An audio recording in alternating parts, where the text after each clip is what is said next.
শুধু কয়েকটি কথা বলবো। তার মধ্যে প্রথম কথা হলো, আমাদের যিনি আজকে বিএনপির মনোনীত প্রার্থী ব্যারিস্টার হাসান রাজীব প্রধান, আপনাদের এই ইউনিয়নের একজন বাসিন্দা।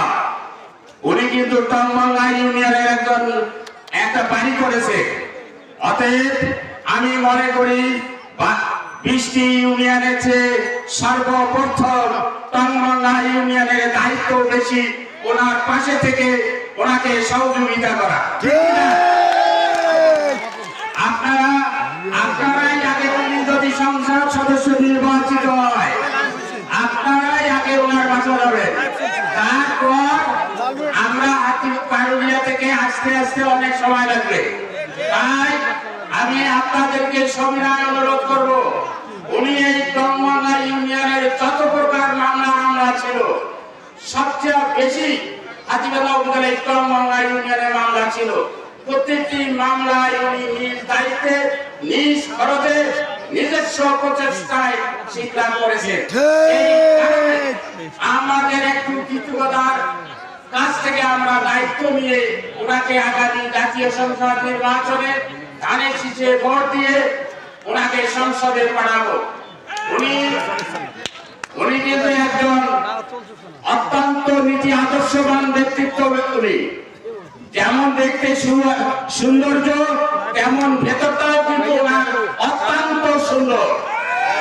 আজকে প্রধান অতিথি যিনি আছেন, উনিও কিন্তু দেখতে সুন্দর, ওনার ভেতরও কিন্তু অত্যন্ত সুন্দর। আমি দেখেছি উনি সকাল বেলা তাহাজ্জুদের নামাজ পড়ে এবং উনি সকালে ফজরের নামাজ পড়ে, কোরআন শরীফ পড়ে, তারপর উনি বাহির হয়। আজকে উনি এত ব্যস্ততার মাঝে 5 ওয়াক্ত নামাজ আদায় করে, মাগরিবের নামাজ একজনের বাসায় আদায় করে উনি এখানে আসলো।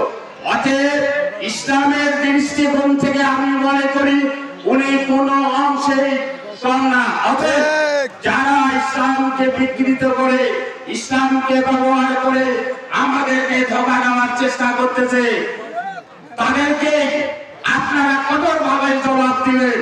বেহেশতের মালিক কিন্তু আল্লাহ, বেহেশতের মালিক কিন্তু আল্লাহ, দোজখের মালিকও কিন্তু আল্লাহ। আমরা যদি আমাদের কর্ম পরিকল্পনা, কর্মপন্থা অবলম্বন করি, আল্লাহর নির্দেশ মেনে চলি, ইনশাআল্লাহ আমরা আমাদের কর্মের জন্যই ব্যস্ত যেতে পারবো। আপনারা কি আগামী দিনে এই ধোঁকাবাজকে মোকাবেলা করবেন? আগামী 12 তারিখে কি ধানের শীষে ভোট দিয়ে ব্যারিস্টার হাসান রাজীবকে বিজয়ী করবেন? আপনাদের সকলের প্রতি আমার উদাত্ত আহ্বান। আপনারা দীর্ঘদিন কষ্ট করেছেন, এই কয়েকটা দিন কষ্ট করে নিজেদের ভোট, নিজেদের মা বোনদের ভোট এবং আপনাদের পাটগ্রাম ফুলবাড়ি থেকে ভোটবাড়ি পর্যন্ত অনেকের বেটি আছে, জামাই আছে, বিয়াই আছে, বিয়ারি আছে, প্রত্যেকটি আত্মীয় স্বজনকে ফোনের মাধ্যমে বলবেন ধানের শীষের ভোট দিতে। আপনারা অবশ্যই সবাই জানেন আগামী দিনে সরকার কে হতে যাচ্ছে, বলেন বিএনপি। যেহেতু আগামী দিনে সরকার বিএনপি হতে যাচ্ছে, সেই কারণে এই এলাকার উন্নয়নের জন্য আমাদেরকে বিএনপির প্রার্থী ব্যারিস্টার হাসান রাজীবকে ভোট দেওয়া উচিত। ওনাকে যদি আমরা ভোট দিয়ে নির্বাচিত করতে পারি, আমি বিশ্বাস করি অন্তত বিলম্বে উনি হাতিবান্ধা পৌরসভার ঘোষণা দিয়েছেন, উনি হাতিবান্ধা বাইপাসের ঘোষণা দিয়েছেন। উনি বলছে এখানে যদি তিস্তা মহাপরিকল্পনা যদি কাজ শুরু হবে, 5 লক্ষ লোকের কর্মসংস্থান হবে, সর্বপ্রথম হাতিবান্ধা পাটগ্রামকে, বিশেষ করে টংবাংলা ইউনিয়নে বেশি সুযোগ সুবিধা পাবে, যেহেতু উনি টংবাংলা ইউনিয়নের একজন বাসিন্দা।